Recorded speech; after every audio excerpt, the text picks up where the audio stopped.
and welcome to What Would Larry Do? I am Dr. Ann, and I'm here with Larry Hellwig, and we have an extra special guest with us this morning. So this is Dr. JD McCoy. He is a great friend of ours, and he's the owner of Contour Medical. He's also an advanced injector and trainer in the aesthetic industry, and he's a luminary physician speaker for multiple companies and technologies. And really, he's one of the leaders in the industry. So welcome. Thank you so much. That was quite the introduction. JD, how long have we known each other? Oh, at least 18 years, I would say. It's a long time. I've been on the podium with JD a number of times. He's all over the country giving talks and seminars and workshops and what have you. And I think you'll find him to be a wealth of knowledge. And he has this way of making something that can be very complicated. He has a way to make it very simple for the patient and for the people that are in the audience. So I think you're going to get a lot out of it. Oh, thank you, Larry. Yeah, you're welcome. It's all good. Good. So we're going to talk a little bit about wellness in the cosmetic world. Oh, I love it. I know, right? You love it too, right? I do. Come on. It's a big passion of mine. Yes. And actually, one of the things that kind of spurred this was just observation year after year, going back 18 years, Larry, how in the cosmetic world, in the cosmetic medical world, the concept of wellness has become more talked about, more accepted. And I think of something as simple as some of the hair supplements that have been available for many years, and the concept of doing some internal work with vitamins and nutrients to improve hair growth, and to see people on the podium at cosmetic dermatology meetings talking about things like that, where I'm like shouting from the treetop, oh, come on, we've been talking about this for, 18 to 20 years, thinking about this as a naturopathic physician, having that background, which admittedly, when I first started practicing, I can remember opening an account for Restylane to do volume injections. And I think I was the second naturopathic physician in Arizona to open an account. And I can remember all of this kind of pseudo resistance to a non-MD doing cosmetic work. But year after year, what I learned really quickly, and I'm sure you've had the exact same experience, is patients want that. They want the balance in their treatment. They want to be able to talk about their nutritional supplements, drug interactions, things that they can do to help themselves not only look good, but feel great. And, wellness is about feeling good, looking good, having balance, having good energy, having the drive and ability to do what you want to do each day, and hopefully have some fun while doing it. At least that's how I think about it. No, you're right. And actually, that's how I got into this aesthetic world. Was I was doing bioidentical hormones. And it was really getting women to feel so good on the inside that then they're wanting to change either their body physically or how their face looks to have everything be on the same page. And it went back to always saying they want to look as good as they feel and feel as good as they look. And that's how I ended up getting into the aesthetics. Was it combined so well with the bioidentical hormone and nutrition replacement in women's health. Yeah, very similar. I was doing a lot of bioidentical hormones early on. The difference was my introduction to cosmetic was really from some of my HIV patients, because I was working with a lot of HIV patients that had facial wasting, and a couple of those patients asked if I could do some correction of their facial volume because they were planning to go to Mexico to do that. And at that time, I didn't even know what a facial filler was. I didn't know what Botox was, a chemical peel. I was using bar soap to clean myself. And I don't think Sounds I was... like Larry. Oh, that's right. It sounds like... I think Larry still is doing that. Yeah, No. Larry's very clean. He's a very well put together dude over there. He's a little scruffy today, but... I know. that's Do you okay. like the goatee I like change? the scruff. Yeah. I like it. I like it a lot. He's got some androgenic activity going there, growing some good hair. Yeah. As long as it's not on the back, right? Yeah. We can We're fix trying that, to though. avoid that. We've got I a don't know, tool Larry. for that, though. Do you need us to look at your back for We're you? good. We're good, thanks. But I learned very basic technique to inject the facial filler, injected those patients, and the way I inject now compared to then is like light years different. But even with that basic technique, I made them super happy. And in that moment, I saw that I could change a person's life by making them look better. And I wanted to continue that process of being able to make them feel good on the inside too. And that's a bit of a struggle because patients in general want a really quick fix. And we were taught in school, and boots on the ground, the hardest thing to change in a patient is their diet. Yes. And most patients, guess what? They need to change their diets because most people have really poor diets. Yes. And the struggle with this is for me, especially because I try and stay as cutting edge on research and really exploring the evidence-based nature of nutrition and the cosmetic stuff we do. Yeah. But a lot of the things that people think are healthy are actually not that healthy. It's really scary because it is. because the whole health industry has become so huge that a lot of it is driven by industry. Yes. So that's like in the background. So it's a process, but I think we're making steps in the right direction. No, it is funny that you say that because I get into conversations with patients about diet all the time. And just based on my own personal allergies, I can't do any grains or legumes. And the number one thing they say is they're like, well, what can you eat? And I'm thinking, there's a lot of other things in the world besides grains and legumes. What do you mean? I'm like, just it's called fruit and vegetables. But it's just interesting. You're right. Because sometimes I come down to people and they're like, I eat very healthy. And I was like, okay, well, let's do a diet diary. I want to see what this actual version of eating healthy is. And it's very different out there. So you're right. There's a lot of education that goes into it. But I agree with you. Bringing, this back to where it is, where I think we can make such a big difference is, we get to make people happy. You change how they look. You change something that's wrong. You clean up their acne. It's all of a sudden they're a different person. And the best part about it is now they want to change more things. So they're going to come back to you and ask you simple questions like, can you help me with this? Can you help me change that? And I think that's what makes it exciting is we have more to offer them than just the external. And the way that I like to describe that, because it relates both on the cosmetic side and the internal, is one, you're never done. You are never done. If I do tattoo removal. I've been doing tattoo removal for about 16 years. If I was going to get a tattoo, I'd probably get a tattoo that said, you're never done. Because I think it really summarizes a lot of different things on so many levels. But to go with that, the things that we do, it's a marathon, not a sprint. Yes. Meaning this is a long-term relationship. This is something where we're going to tackle lots of different things. We're going to peel it away from that onion. And maybe we start with little baby steps. Maybe it's like really basic hormones to start. Maybe it's doing a little Botox and filler to start. But then we can get to the nitty-gritty of what's going on with skin quality. We can help them with not only hormones are also going to be relevant to get the most out of the treatment that they're going to do too. Because how many times, if you have a patient that's all dehydrated, they look like a prune.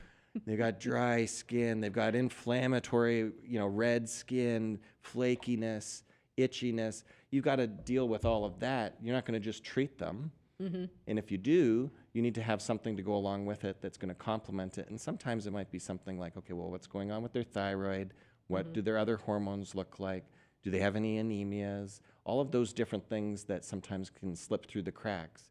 And that can be life-changing for a patient. Oh, yeah. No, I agree. Well, and that's been the big change over the last, maybe 5 years, maybe a little more, is the comprehensive approach. You need to do more nowadays. And I remember when we did some advanced training together years ago, people would come in and we were doing body contouring. Well, we added injections to it to help kill more fat. And it was a game changer. Nobody out there was doing it. Nobody was. We were doing it 15 years easily before anybody else was doing it. Yeah, and so, you were doing it using a device that actually killed fat, but then you injected prior to that to even kill more fat. And it was like, how'd you guys even come up with this? Well, it makes perfect sense. It does. And Larry, if you think back then, back in those early days of doing body contouring, we were also emphasizing that patients need to be well hydrated. Yes. Something as simple as that, because the devices are heating the tissue so that we get some good tissue contraction and get hopefully some fat reduction. But if there's not enough trace minerals there, enough hydration, enough water, it's really hard to heat it up, which means it's not going to work well and it's going to be painful. That's right. So we would be talking about hydration with patients, and they would get not only a more comfortable treatment, but that's why we were getting some of the best results in the country, arguably. In fact, they Preach it. still use our photos Yeah. from back then, Yep. some of the manufacturers. But I know it. usually our names are not attached to the photos, but But there are photos. but there are photos, or our patients. Yeah. Well, I think that's the thing, and it's all the little things that we have added on over time, whether it is hormones or it is this or it is that. You're doing the inside outside, which is how we started the conversation, and I think it's going to be more and more important down the road. But I do recognize when we go out and give talks and stuff, everyone's asking, what else can we do? How do we do that? And so lately we've talked about things like exosomes. We've talked about other things that you can add so that you get even more out of a treatment. So that's good. But I think the whole wellness idea, like when we do someone that wants a better body and there's weight, and we're not actually going through a diet program with them. But we try to inspire them to be careful. But it's like lose 1 pound a week. Just do something, It's not like you've got to go out and kill yourself. It is a marathon. Do 1 pound a week. You just get it started, and the difference is going to be tremendous. And then that process, that learning curve, that journey that you go on to the destination is what teaches you the future. So, And I think when you are able to treat a patient in that way, when you're developing that kind of a deeper relationship, right. that's also what creates a loyalty with the patient. Yeah. Meaning they're not going to just go to someone else, because you're building that whole treatment plan for them and helping guiding them on their journey. Yep. And for a lot of these patients, it is a journey, because sometimes this is totally foreign territory. They've never done anything like this. Right. Sometimes they've done everything, and then they're coming to you because nobody else has been able to help them, Yep. which makes it even more difficult sometimes. Yeah. But then the relationship that you build from that is really, really strong. Yeah. Just last week, I had a patient that came in, and she was coming in for a little enhancement on her dysport. So I include a complimentary enhancement at 2 weeks for anybody that, just to make sure everything is perfect. Yep. So she was booked to come in for that enhancement. So I walk in the room, and she's got this really beautiful outfit on. I'm like, well, look at you all dolled up.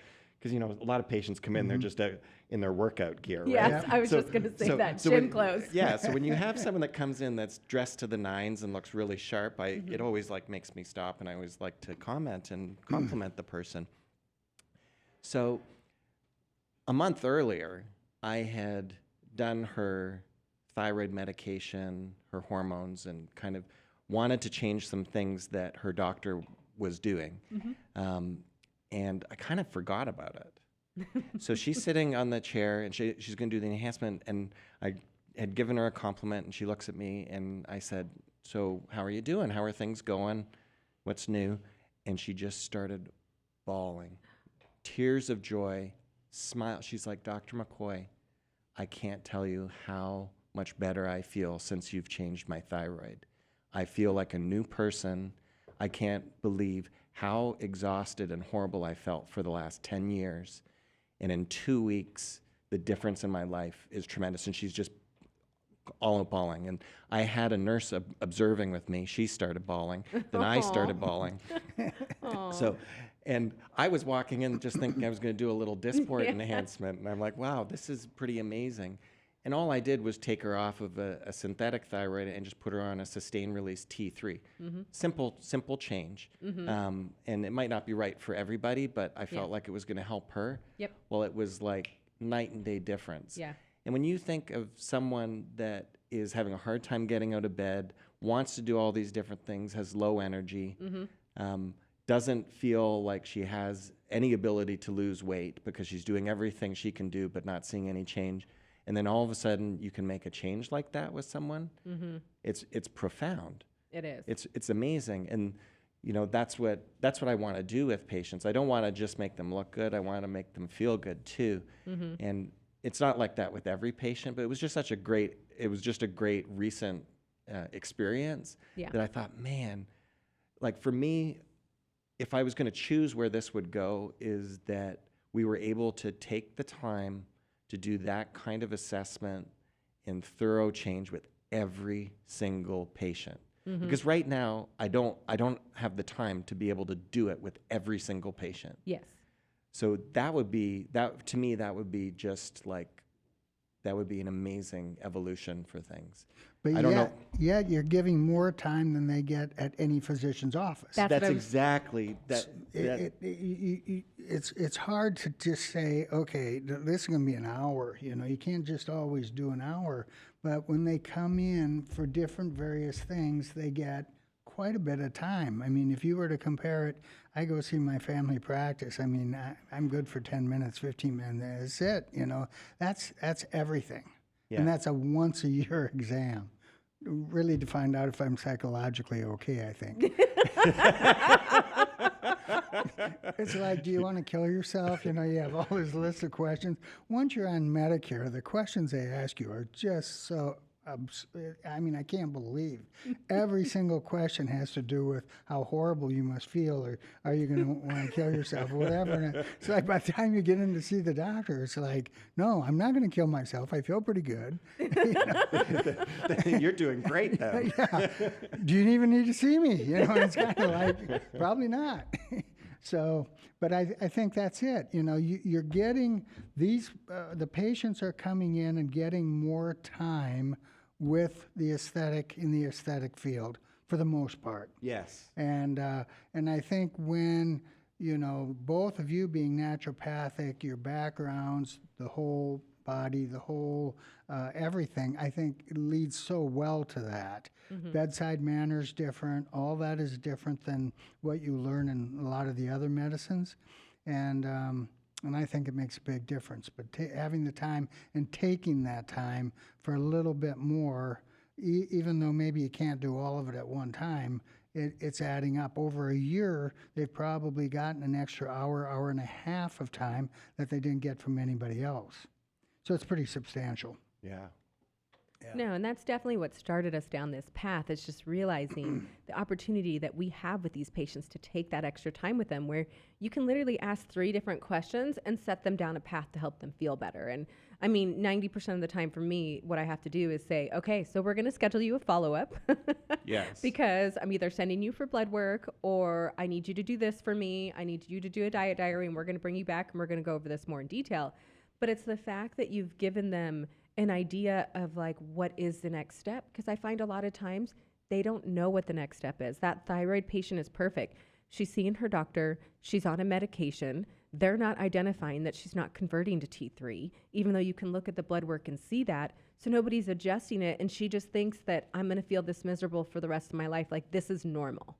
And the thing is, for a lot of these patients, that is a normal scenario. Yes. Where they'll be prescribed something hormonally, and they'll be on it for like 10 years, 15 years with no adjustments and no real follow-up. And often when I'll do a follow-up, I just take the time to actually really review the labs and explain it to the patients, which they really appreciate, because usually they're not explained what is going on in their labs. Yeah. And then the labs are one thing. Most of the time I'm looking at their characteristics. So we'll stick with thyroid just because it's really simple, and it's 40% of people have a thyroid issue, so it's really relevant to the audience, is, if they have some thinning of the lateral brow.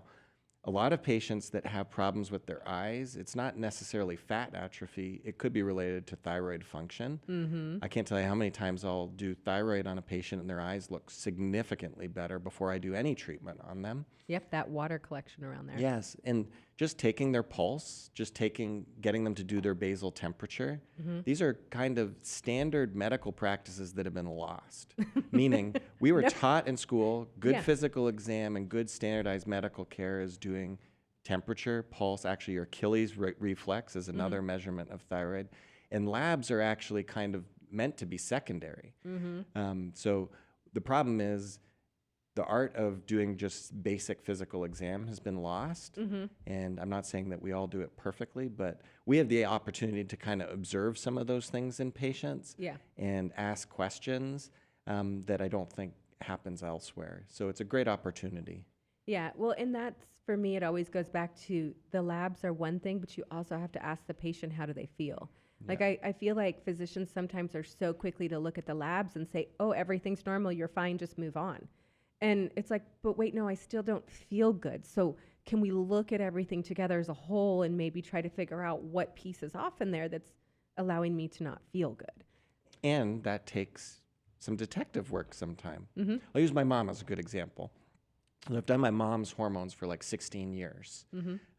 I should have a picture of my mom because that would be pretty, pretty unbelievable. It's pretty cool. And Larry actually was involved. The very first big treatment I did on my mom was using the old portrait. So the nitrogen plasma when she was 56. And we did that together. Unbelievable. And my mom looks fabulous at 72 now.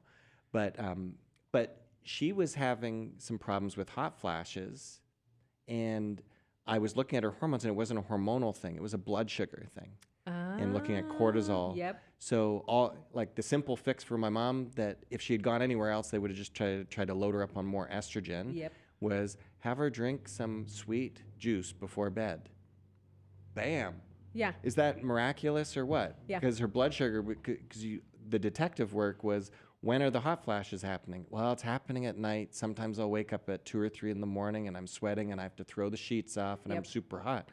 Well, that's because cortisol is elevated because your blood sugar has dropped. You get an adrenaline rush, and then bam, you start sweating and you have a hot flash.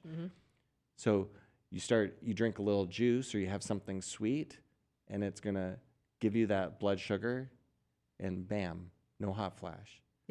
But if you don't do the detective work, you're not gonna figure that out. It's not gonna be the same for everybody. No, you're right. But it was just something that popped in my head because my mom was. Obviously, it's my mom, so I want my mom to be good. You care. That's you actually right. care. But I'll pause. I'll do this a lot. I don't know if you do this. I'll actually pause when I'm with a patient and I'm like on the fence about something, whether it's a treatment or a medication. And I'll actually think to myself, okay, if this was my mom or if this was my sister or my brother, what would I do? And I think it's a really good habit to have. Because, and then I'll even say it to the patient. I said, well, if you're my sister, because I have to be careful, because if I say, if you were my mother, I don't want to like offend anybody. I was going to say a sister's an easier way to go. Or my aunt, or you can say something. But I do that quite a bit. And I think that's actually a good way to think about things. I think part of the problem is patients have normalized being abnormal.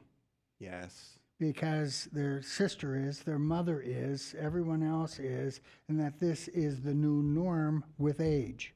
That you're supposed to feel like crap. You're not supposed to feel high energy anymore. You're not supposed to feel that good because everybody they know doesn't feel that good. So it's kind of become the new norm for a lot of people, which is horrible. I think what's also happened is, like when I think of my grandparents, when they hit 65, they retired, and they didn't really do that much. They were pretty sedentary. They went to bingo, they played cards, and they didn't do a lot. Where I look at my parents, so the next generation, at that same age, they still want to maintain high activity. So it becomes more relevant that they don't have the energy, that they don't have the lack of discomfort as far as if they have like arthritis and different things of that nature. But that's where, in a real unique way, the way cosmetic medicine has shifted, where now we have treatments for face and body, we can actually start doing things with a patient that can be preventative, that can be strengthening for their body, their core. So it's not even just cosmetic, it's also functional. Yes. So how amazing is it that we have tools now that we never dreamed we would have had 10 years ago, Right. that we can take a patient and make them look better, improve their body contour, but also improve their strength, their walking distance, ability to go up and down stairs. Golf game. Golf, Everything. yeah, everything. So it's really evolved into something where it's way more than vanity and way more than just making something look better. It's really that combination of functional improvement, feeling better, and looking better. Yep. And that's definitely what I see as well, is like the patients who are in here wanting to look better really do want to feel better. They're willing to put in the extra work to eat healthier, to exercise. They'll take the supplements that they're going to have to take. They're ready to invest in it. And it's like Larry always likes to sell, enhancement programs where he's getting the patients on, their regular maintenance or enhancement treatments. But it's the same thing. They have to be invested in the enhancement of their own body internally as well. Yeah. So. And luckily we have tools that we can do that. So it's just a matter of being able to have the time and the interest. And I think we have both of those things. Yes. So, and then the investment part of it, the funny thing is a lot of these things aren't really that expensive. Because if you look at something like hormone replacement, we'll use that as an example. Yeah. On average, I think most patients will spend about $100 a month. Yep. Regardless of how you spin it. Yes. Like whether you do injections, pellets, topicals, pills, lotions, potions, it's about $100 a month. Yep. And I think most people would be willing to invest that. Yes. And when you look at what someone might spend on other things, it's like, this is totally attainable. It's just a matter of getting the information out there that there's something that people can do. Yes. Yeah. And getting them that little taste of it where once they start to feel better, they're like, I want more. And moving that along. And I think that's one of the really big changes that we're starting to see in a lot of aesthetic and cosmetic practices is they're starting to really bring in this overall health and wellness aspect to their practice as well. Well, think about it. If I said to you, so let's go back 15 years, and I said, it's going to be pretty commonplace that a lot of cosmetic practices are going to be doing IV nutrition therapy. You would have looked at me and said, probably not. Right? We would have been open to it because we were trained in it and we used that.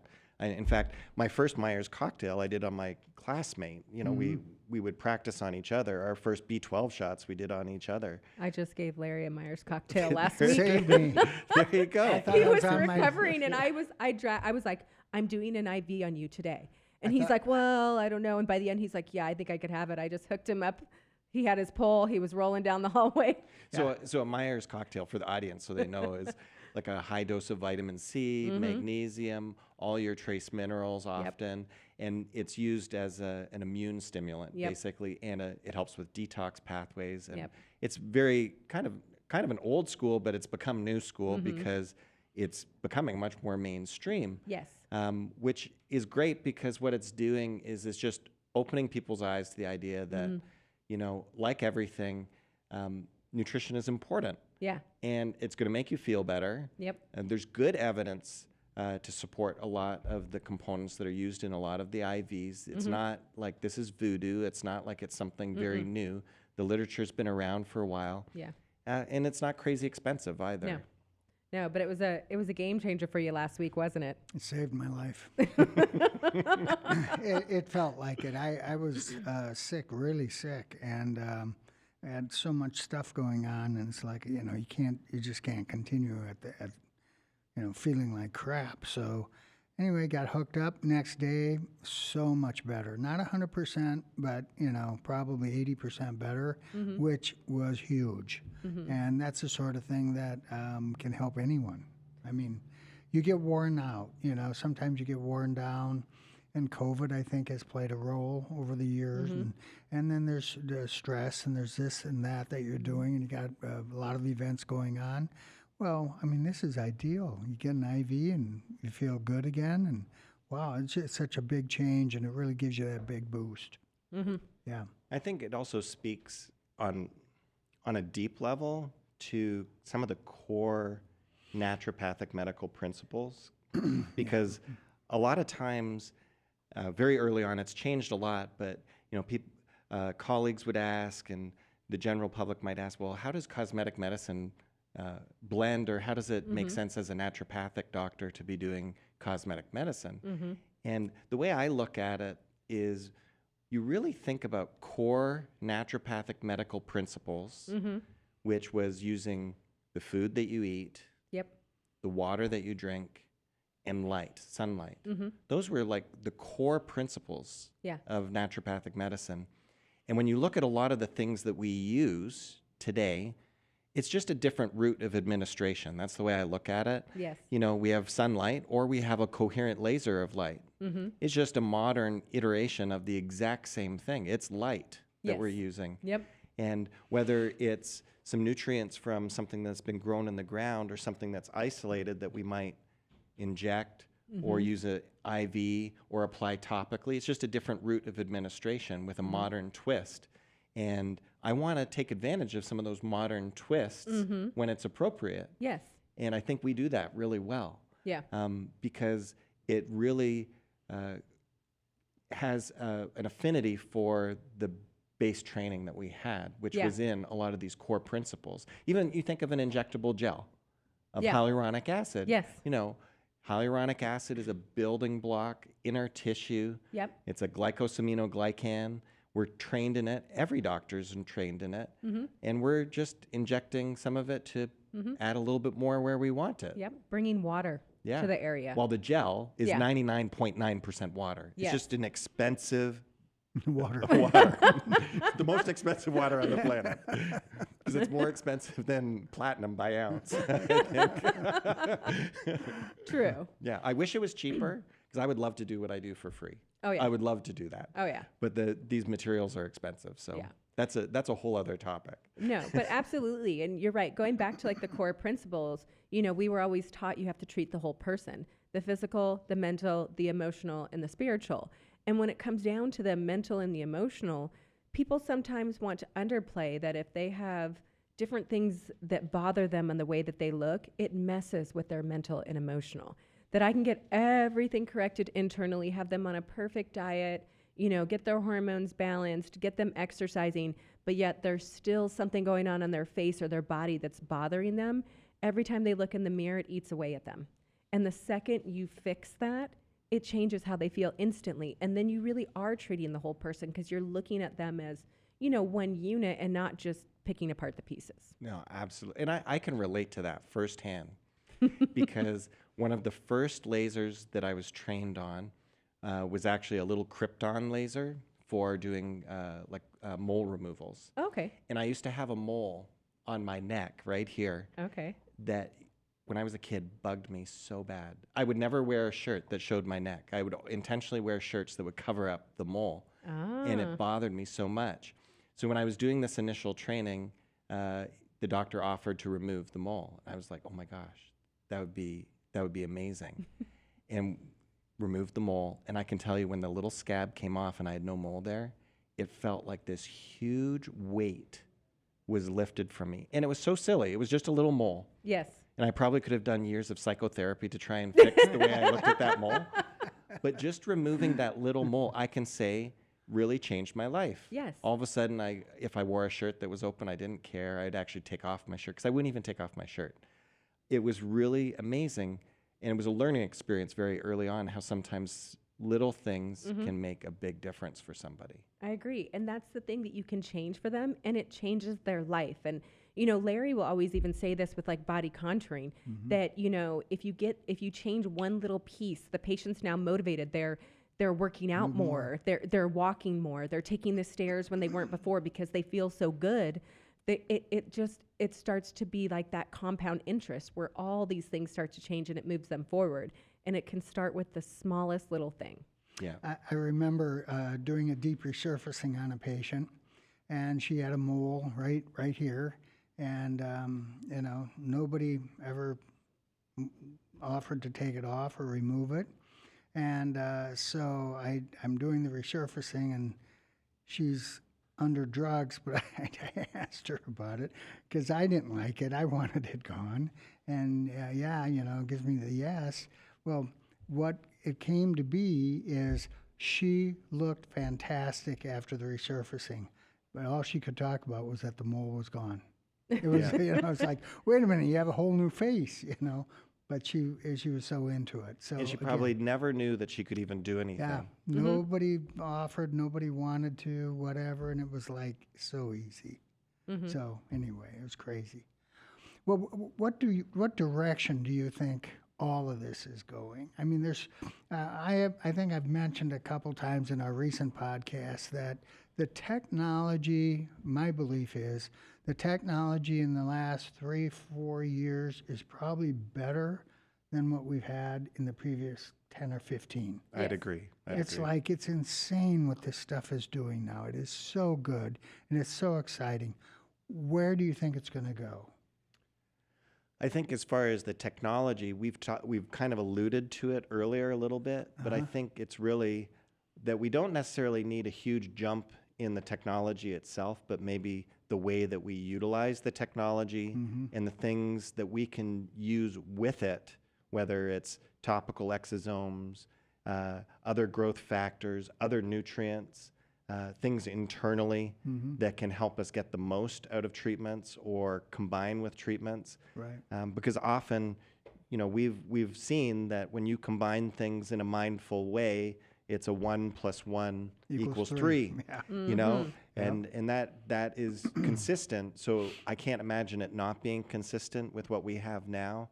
But I think the big piece is really this wellness piece that we've been talking about, that incorporating that into our regular practice with all of the technology, I think is only going to make things amplified and deliver the safest, best results possible that are going to change people's lives, and they're going to be with you in the long haul because it's a marathon, not a sprint. Well, it's just like what we were doing with the injections and body contouring. I mean, we do training classes and we talk about exosomes, and I mean, we've been doing it for a long time now, as have you. People haven't even done it. They don't even know about it. They're just getting into PRP. Yes. Which, we've all done for years.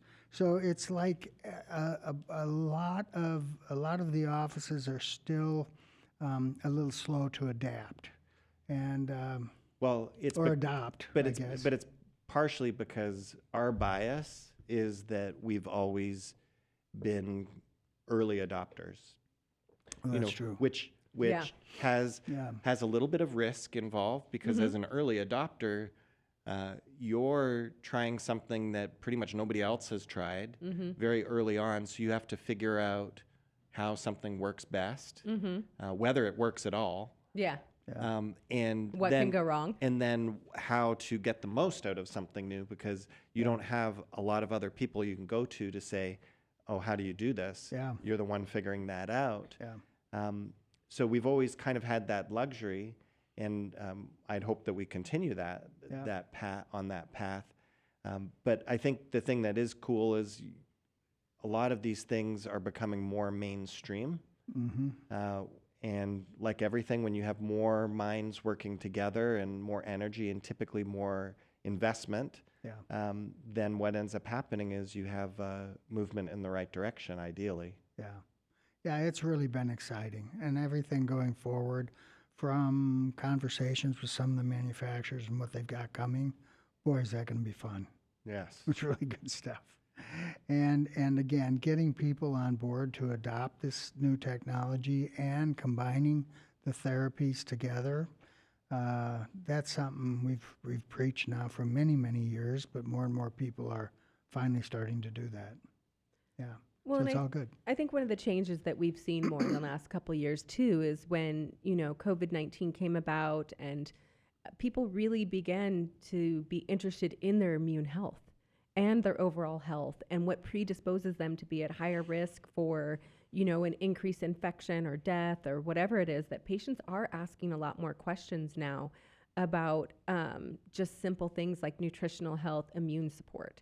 And, that's something that with Larry, I've always had in our office. That's always been my background because it was women's health, bioidentical hormones. But I do find that patients now have an increased interest in not just looking good, but they want to feel good and make sure that they're having the healthiest body that they can. And I don't think that's going to change because people have the interest, but they really haven't been given clear answers, Yes. right? Yes. Which was unfortunate because this could have been a big opportunity to make huge strides relating to nutrition, Yes. the importance of a healthy BMI, healthy weight, Yes. activity, exercise, sunlight, vitamin D, all these different things. But obviously, we have the audience, and the audience, I think, is going to grow. And I think it's just putting the tools in place so that we can make it as accessible as possible. Yeah.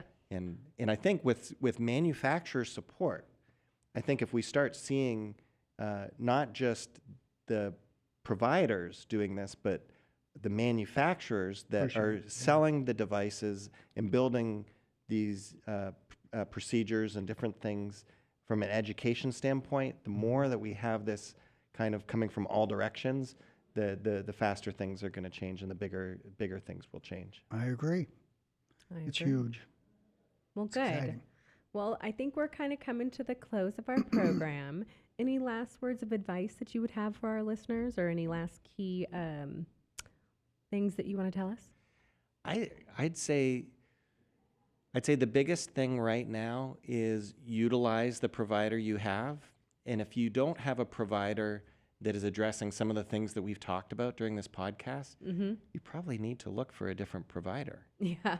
Because I think this is really important because there's my observation working with so many offices over the years, as have you, is the reality is a lot of offices do mediocre work. So there's a lot of amazing sources and providers that can elevate things to the next level. Yes. And this is art. And just like art, different providers are going to do things differently. Yes. So I'm all about elevating my art and all of my colleagues' art as much as I can. And I want patients to get that same experience. So make sure that you're getting fulfilled. This isn't just about getting a little cosmetic treatment. Ideally, it's that whole picture where it's addressing things from the inside out.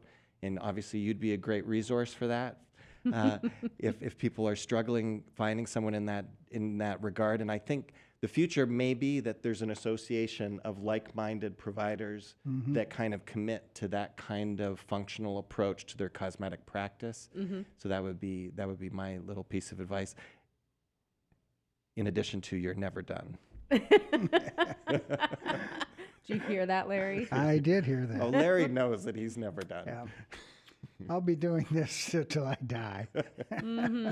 Working on it. I know. I'm a full-time project. Yeah, according to Dr. Zimmerman over the Christmas holiday, he thinks you need a lot of work. Yeah, you were there, weren't you, when he was going over my face? I was part Oh of the my facial God. assessment. Yeah. I kind of chimed in a little bit. It was like, oh, I need so much work. Oh, I wish I had filmed it for our staff, though. That They would've been missed good. out on that because he picks on everybody else all the time, and then when he got picked apart, it was very enjoyable. Yeah, Larry didn't like it that much. No, he didn't. He was doing what I do to everybody, and he did a really good job. Oh, Yeah. that was great. It was. It was a good one. But hey, keeps you on your toes, right? Yep, it does. Well, It does. good. Well, I think that's it for today, unless you have any last words of advice, Larry. I've said this before, but your likelihood of getting what you want is directly proportional to how bad you want it. So if you feel something, if you want something, go after it. Make the change. Get what you want internally, externally. I think when you start doing that, you're going to get on a whole different path of wellness. So anyway, that's all I got. Good. Well, thank you all for joining us today, and thank you, Dr. McCoy from Contour Medical, for being here with us, and we will see you guys next time.